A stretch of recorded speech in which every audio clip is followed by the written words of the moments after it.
President Obama took his case for ending the sequester to hundreds of disabled veterans Saturday, saying he protected their benefits from the reckless cuts to the federal budget but suggesting next year might be different. "It's hurting our military. I made it clear that your veterans' benefits are exempt from this year's sequester," the president said to the applause of hundreds at the Disabled American Veterans Convention in Orlando, Florida. "But I want to tell you, going forward, the best way to protect the VA care you have earned is to get rid of this sequester altogether." The president put the blame squarely on Congress, which returns in about 4 weeks to work on a new federal budget and increasing the federal debt limit. "We've got these reckless, across-the-board budget cuts called the sequester that are hitting a lot of folks hard," Obama said. "Congress needs to come together and agree on a responsible plan that reduces our deficit and keeps our promises to our veterans and keeps our promises to future generations." The cuts went into effect in March after Congress and the White House failed to agree on a more balanced plan to cut government spending. Some Republicans have meanwhile said the president shares in the responsibility,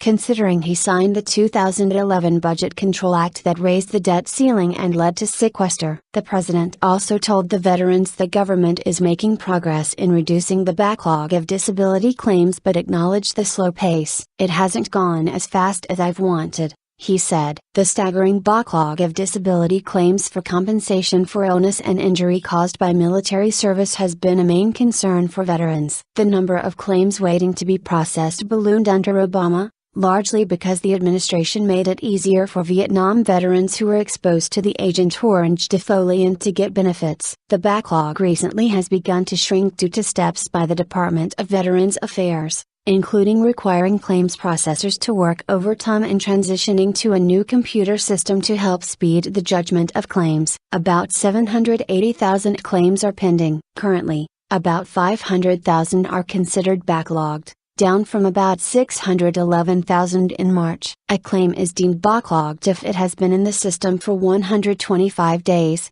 or roughly 4 months. Cutting the backlog was part of a 5-point plan the president unveiled that also included better health care for veterans and more funding for prosthetics for disabled veterans. The president also discussed research into traumatic brain injury, post-traumatic stress disorder and suicide among veterans and troops, as well as efforts to help veterans earn college degrees or get the credentials needed to compete for high-skilled jobs. Beyond the backlogged claims, Republican lawmakers have begun to hammer the department on the issue of patient safety. A congressional hearing in Atlanta this past week focused on poor patient care linked to 4 deaths. Another hearing is scheduled for next month in Pittsburgh, where 5 veterans died as a result of a Legionnaire's disease outbreak in 2011-12. Rep. Jeff Miller, R. Florida, chairman of the House Veterans Affairs Committee, said he hoped Obama would use his appearance at the convention to make a personal commitment to solving both issues.